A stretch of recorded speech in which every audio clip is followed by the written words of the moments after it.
Assalamualaikum warahmatullahi wabarakatuh.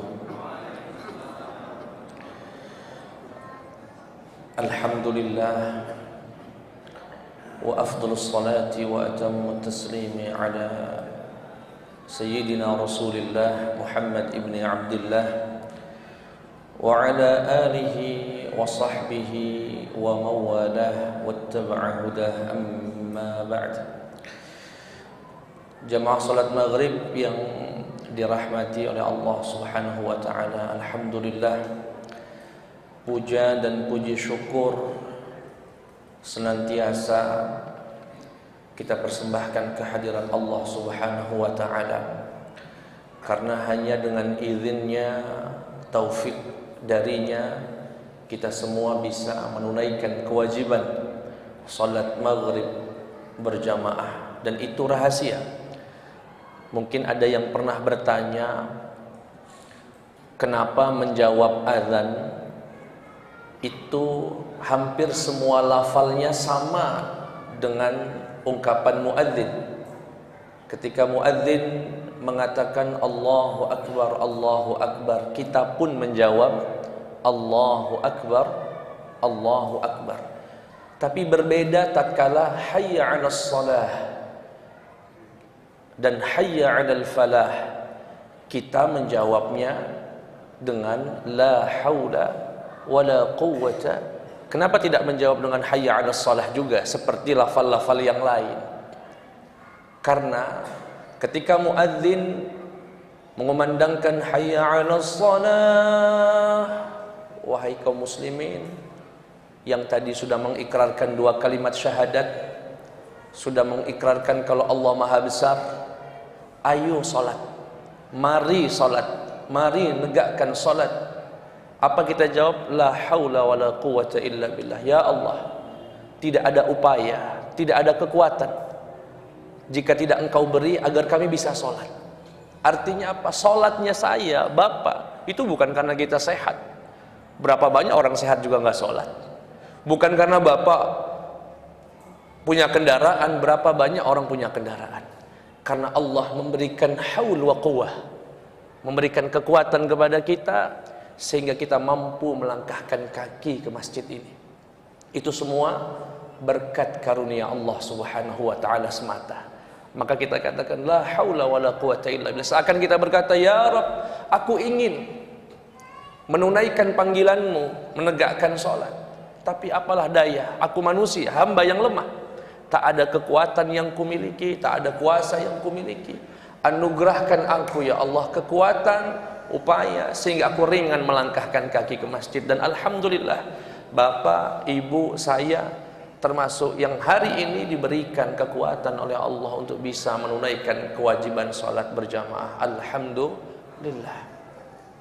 Salawat beriring salam tercurahkan kepada junjungan kita, suri tauladan kita, pemberi syafaat kita nantinya, ya Nabiyuna Muhammad sallallahu alaihi wasallam. Semoga kita semua bersama orang-orang yang kita sayangi mendapatkan syafaat dari Nabi kita yaumul qiyamati. Amin ya rabbal alamin. Jamaah sekalian yang dimuliakan oleh Allah Subhanahu wa ta'ala, pada pertemuan yang lalu pengarang kitab Al-Habib Abdullah bin Alawi Al-Haddad menasihati kita sebagai seorang murid.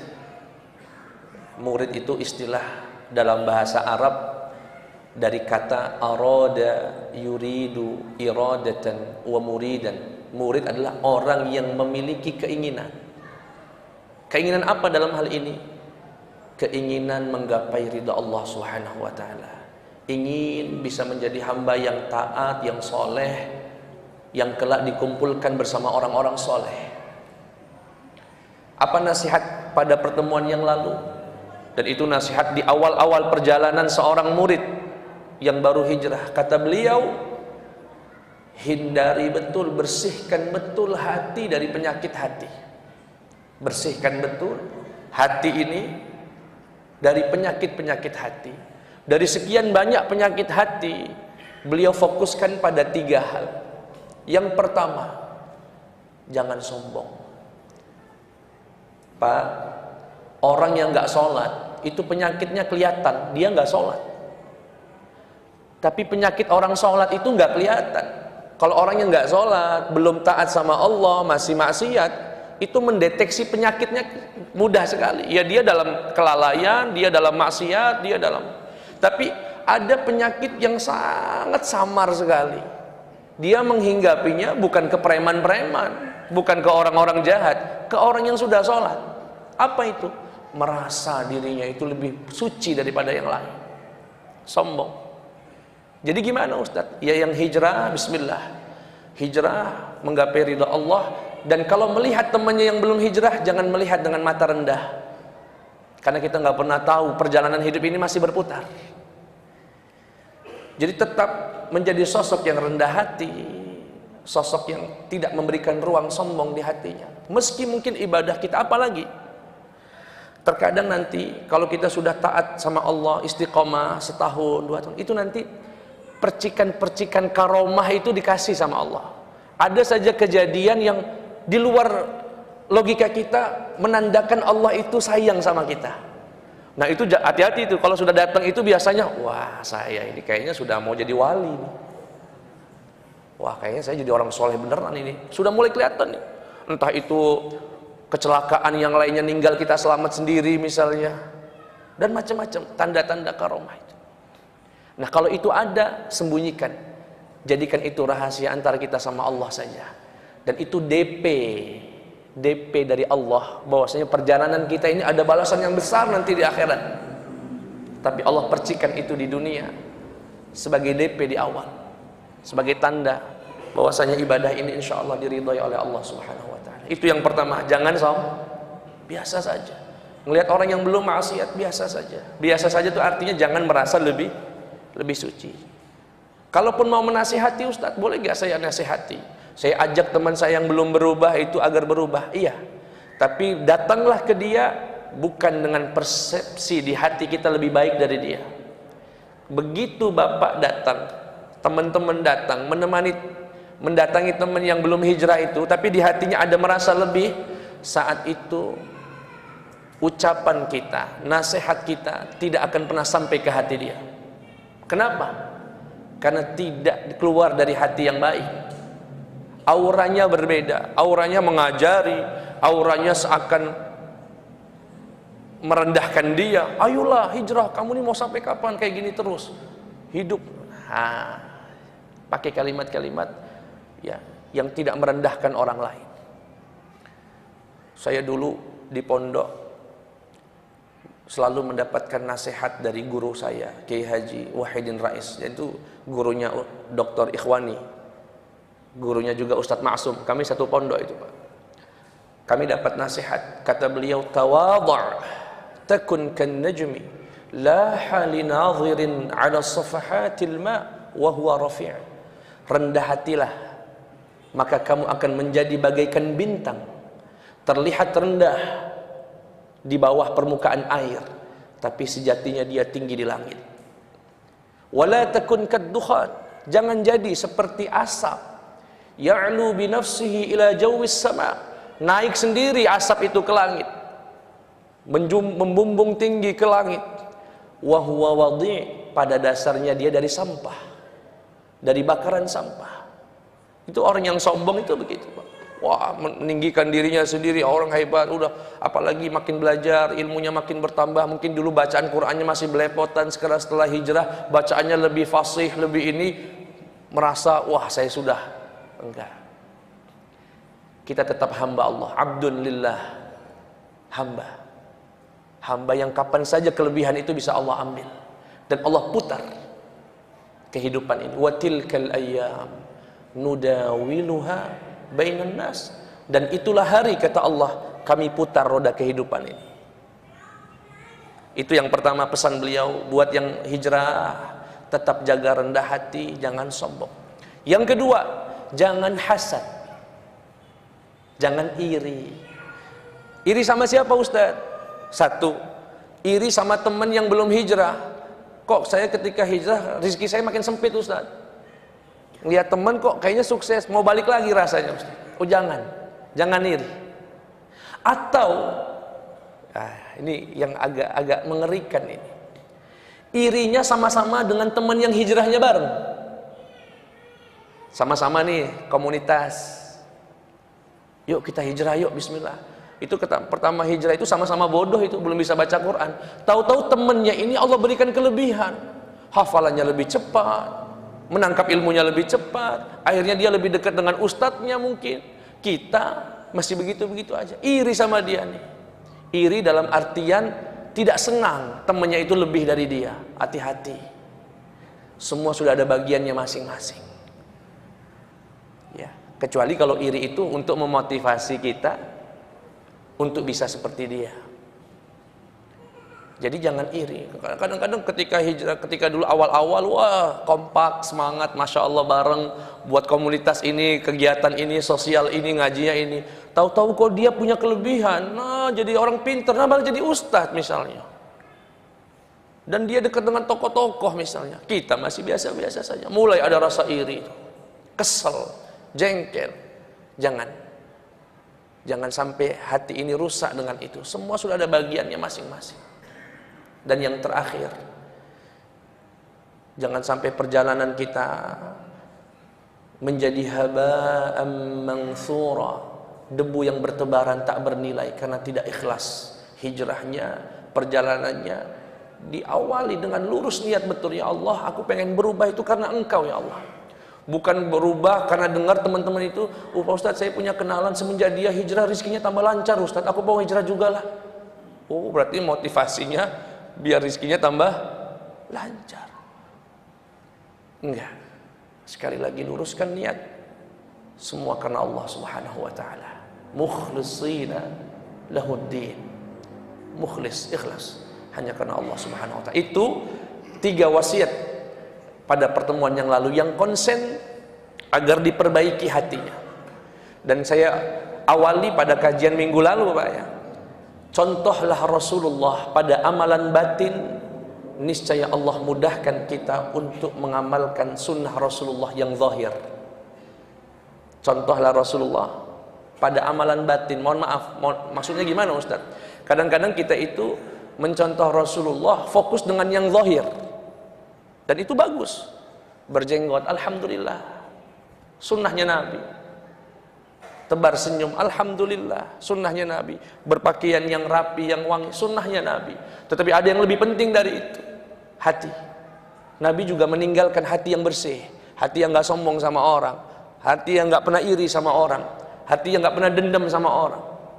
Barang siapa yang mencontoh Nabi pada sunnah qalbiyahnya, Allah akan mudahkan untuk dia mengamalkan sunnah yang bersifat zahir.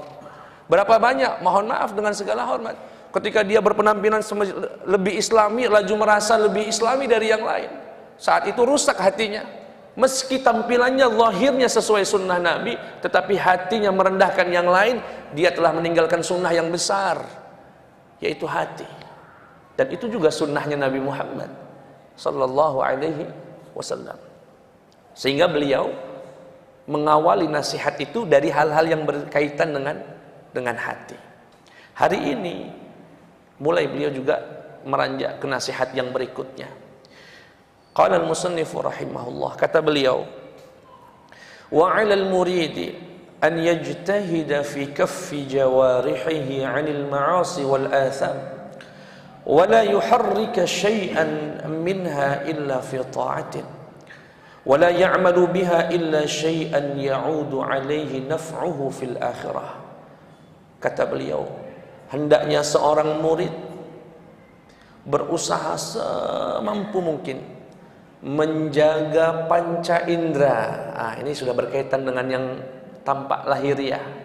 Tangannya tidak lagi ngetik sesuatu yang tidak manfaat, tidak lagi memberikan like pada sesuatu yang tidak benar, hanya sebatas karena pilihan sama dia like, padahal bisa jadi itu palsu. Menjaga matanya, menjaga telinganya, menjaga mulutnya, dan lain sebagainya yang merupakan panca indera. Kalau bisa, kata beliau, usahakan tidak bergerak panca indera ini kecuali ada kandungan taat kepada Allah Subhanahu wa taala. Begitu ya, karena kita di zaman media sosial, begitu melihat ada yang bagus, dukung, berikan share, berikan like-nya.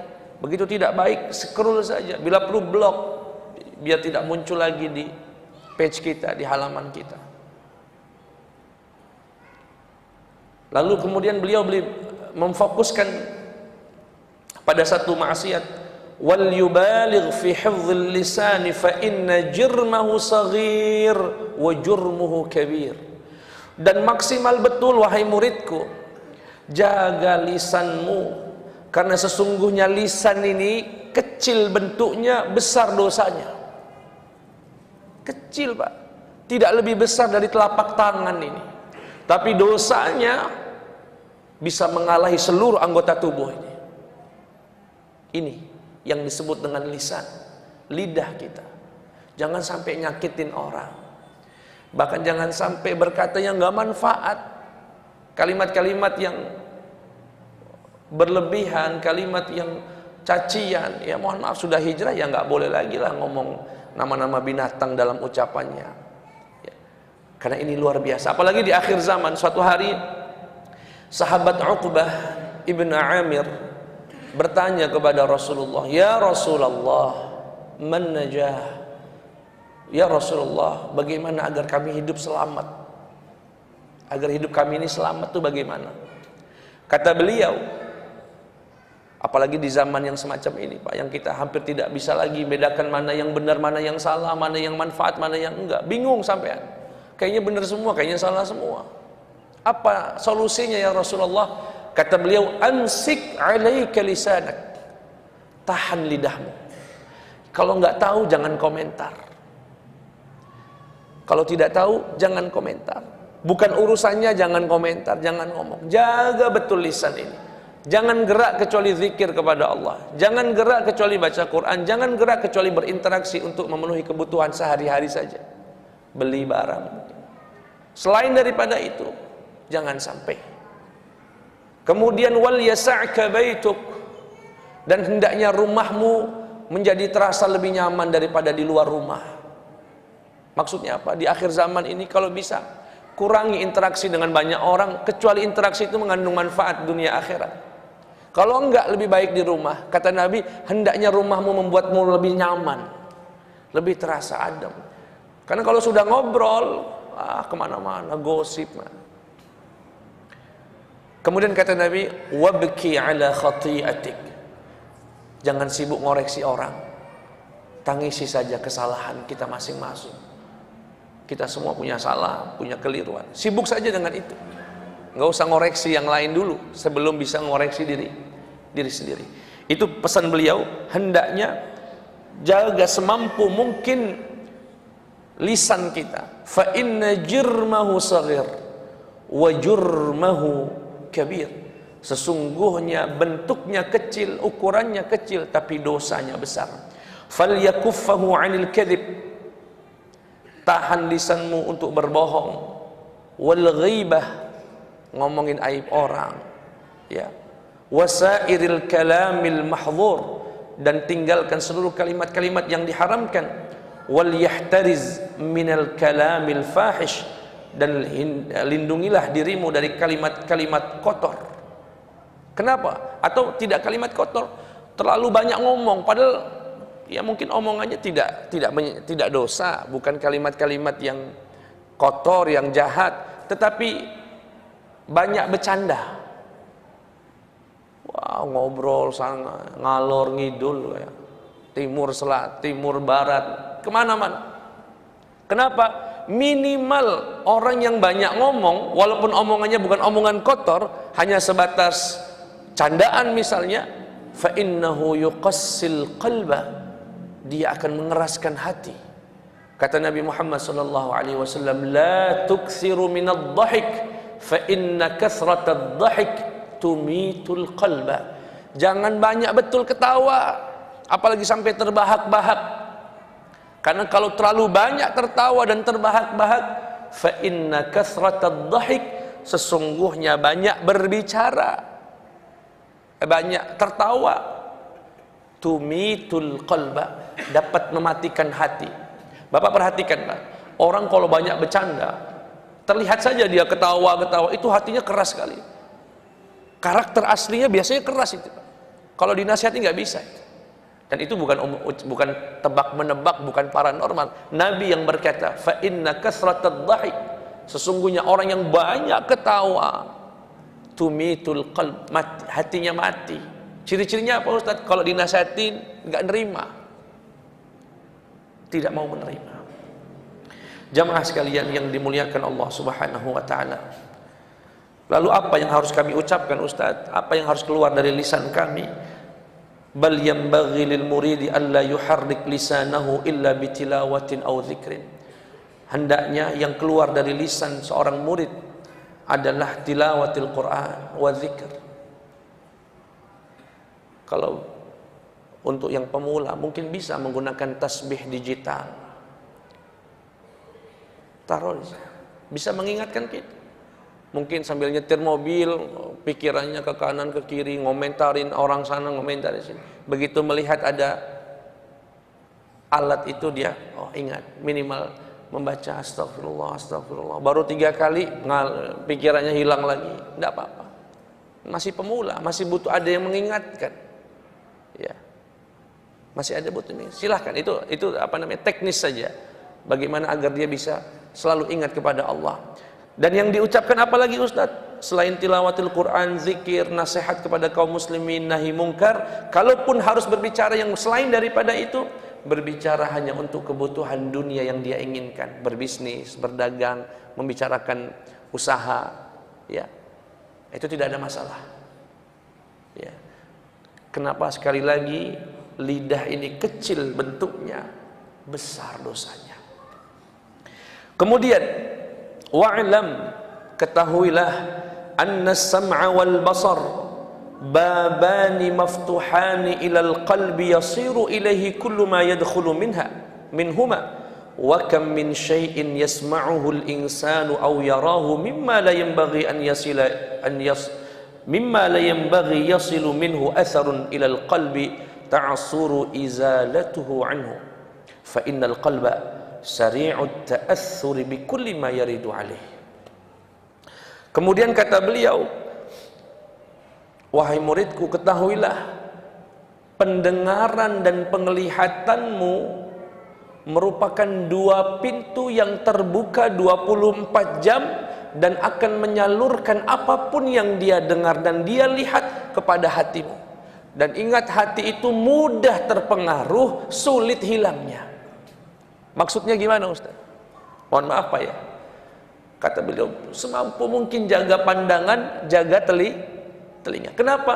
Mata dan telinga, 2 panca indera yang terbuka 24 jam, setiap hari mendengar apa yang tidak mau didengar. Dia tidak niat mendengar, tidak niat juga melihat yang diharamkan, tetapi dia terbuka 24 jam. Apa yang didengar, apa yang dilihat akan mengantarkan energi buruk, kalau dia buruk, ke dalam hati. Dan kalau sudah kena hati, susah hilangnya. Hati ini cepat kenanya, lama hilangnya. Contohnya gimana Ustaz?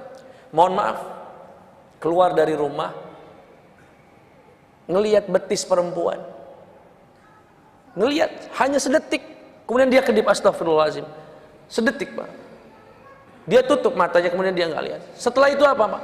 Sudah sampai di hati, di detik yang sama sampai ke hati, terngiang-ngiang itu Pak. Lama.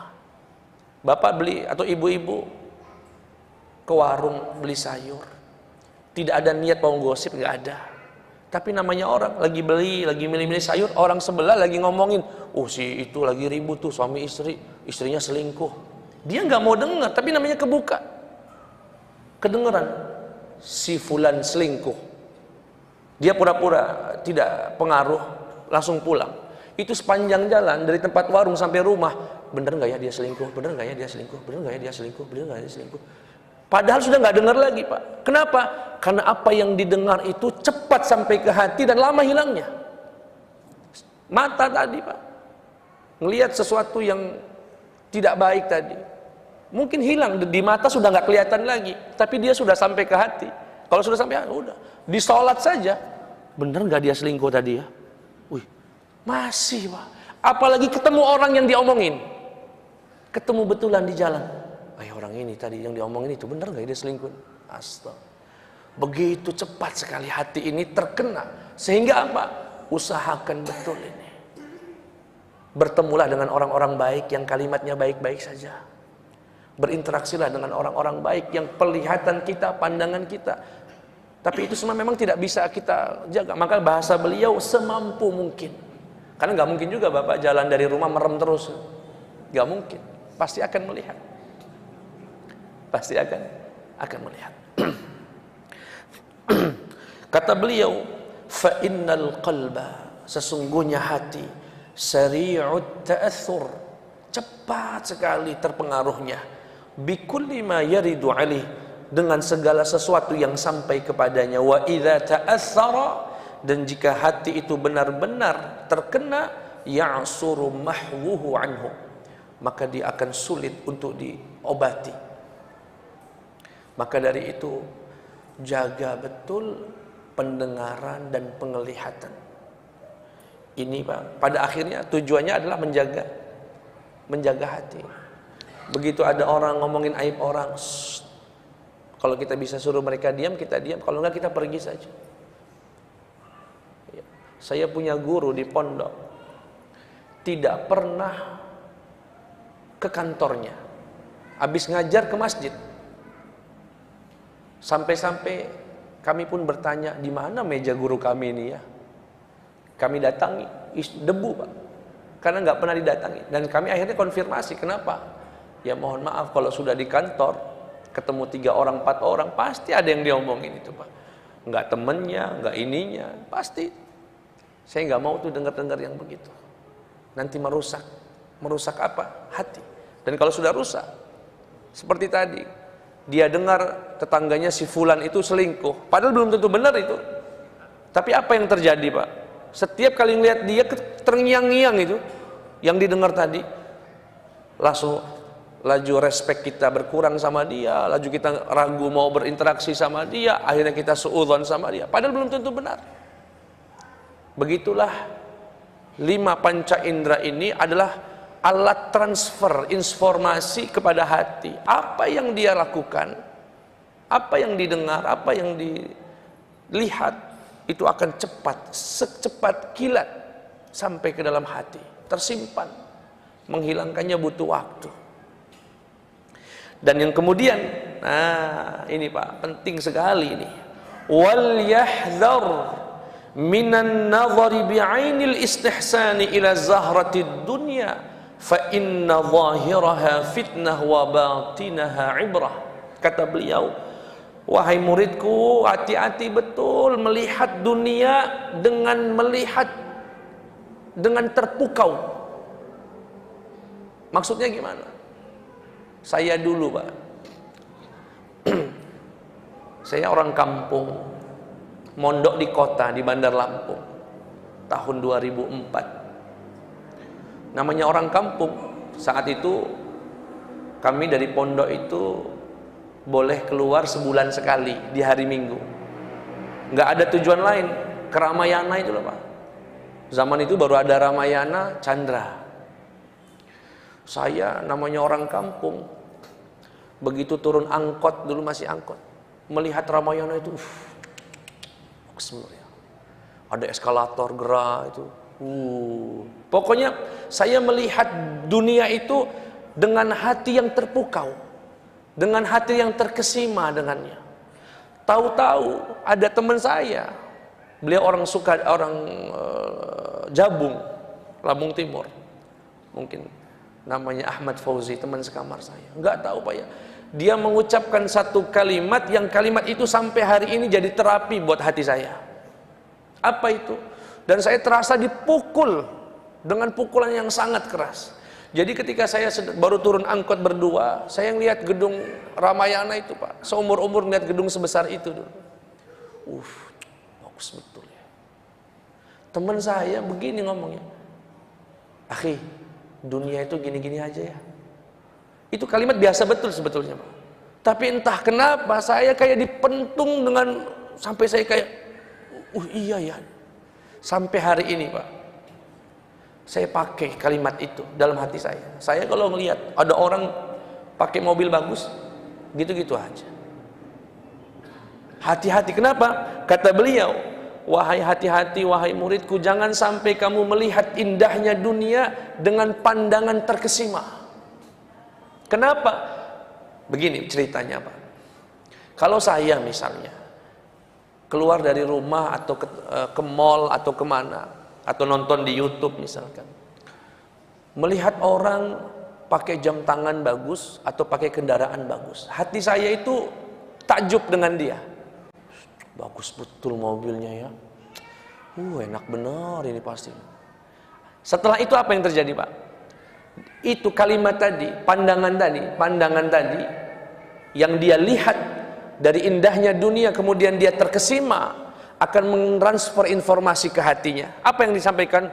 Oh, kamu pemilik hati ini, si pemilik mata, pemilik hati ini rupanya senang dengan mobil itu. Maka dari itu, hati, gerakkan anggota tubuhmu untuk mewujudkan keinginan dia biar punya juga itu mobil. Akhirnya sejak itu yang dipikirannya adalah bagaimana saya juga punya mobil kayak dia. Dan sejak itulah kita menjadi budak keinginan kita. Itu baru satu, Pak. Begitu punya mobil, ngelihat orang punya rumah, kaget lagi. Rumahnya, woi, profilan semua, ini berapa miliar ini. Terkesan sederhana itu, Pak. Tapi dia mengantarkan informasi ke hatinya bahwasanya dia senang dengan itu. Dan kalau sudah senang, memberikan informasi, wujudkan.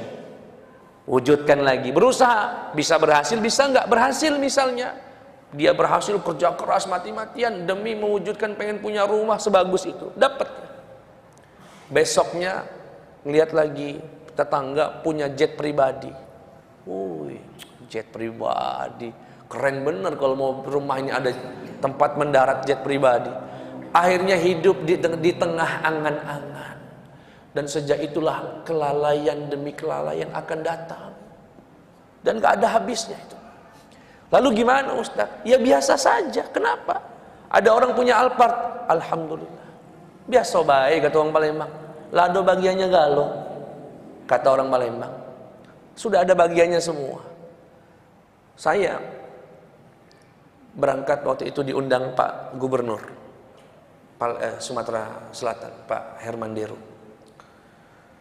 Saya karena ada waktu itu wafat putrinya, ya, almarhumah Perca. Saya diminta untuk memberikan tausiah di hari ketiga. Kalau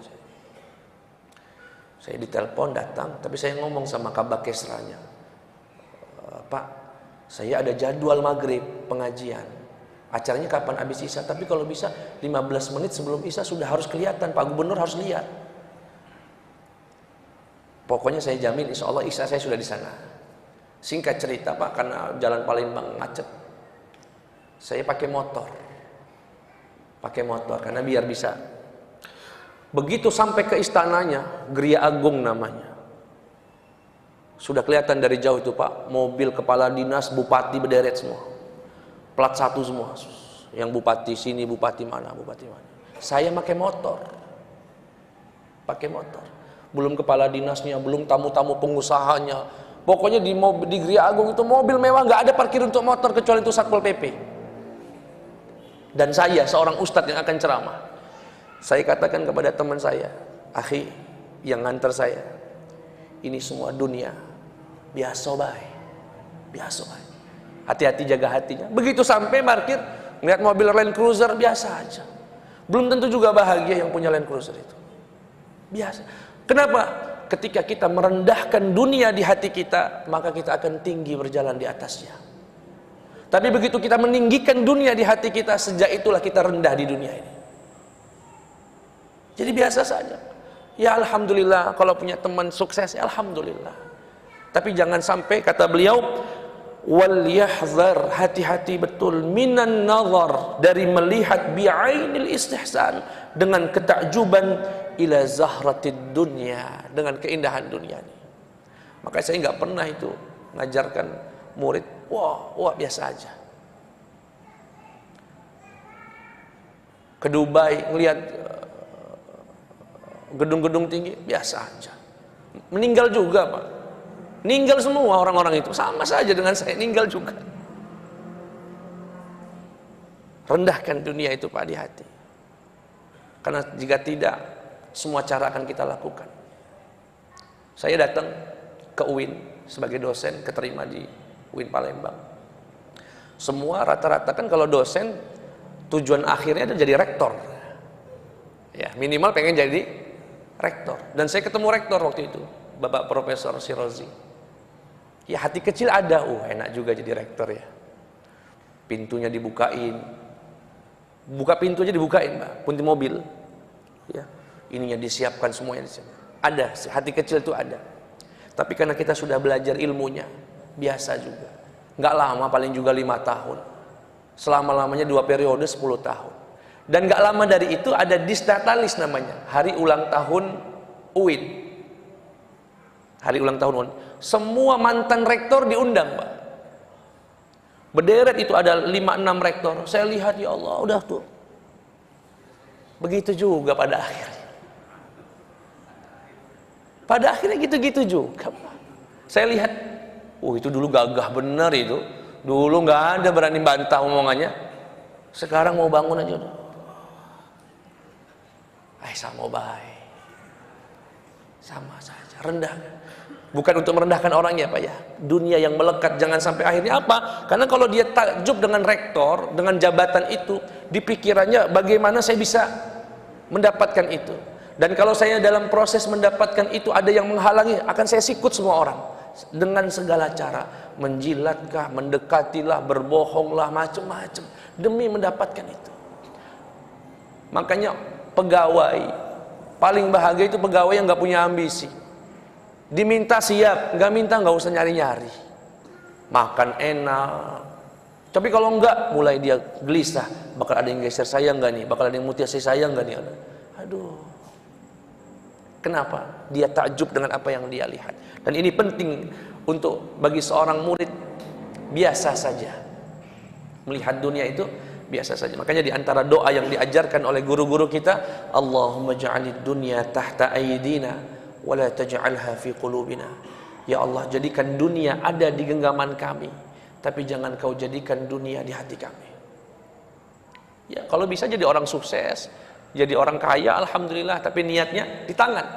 Apa artinya kalau di tangan itu, Ustaz? Bukan di hati. Kalau sudah haram, berhenti. Kalau usahanya mentok akan bertabrakan dengan yang haram, berhenti. Itu namanya dunia di tangan. Tapi kalau dunia di hati, begitu dia tahu usahanya ini bakal sukses, tapi harus nyikut sana, nyikut sini, harus pakai yang haram, dan dia tetap jalani, itu tanda orang itu adalah dunia ada di hatinya. Sekali lagi, fa inna zahiraha fitnah. Sesungguhnya dunia itu luarnya fitnah dan di belakangnya ada pelajaran. Artinya apa? Ada pelajaran. Ya seperti tadi. Mantan-mantan gubernur semua itu ya sekarang sudah wallahu a'lam.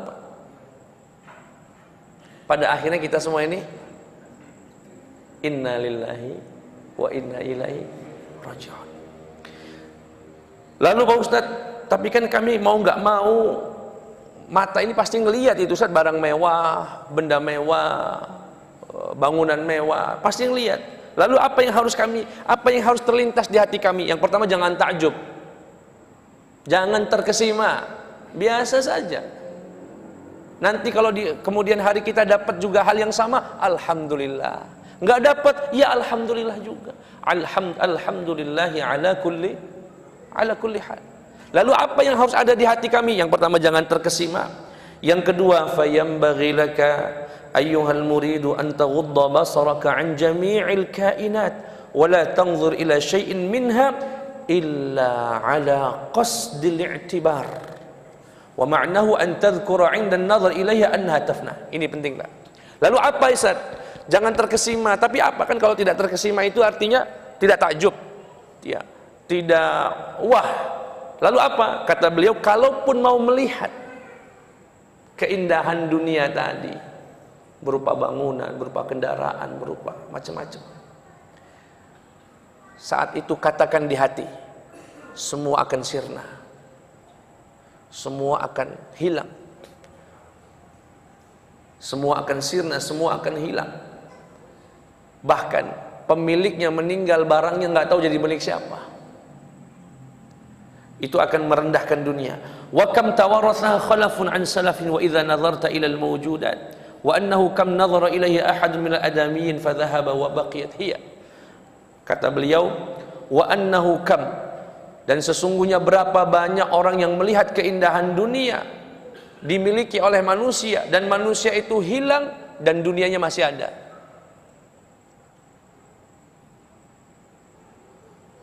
Sekarang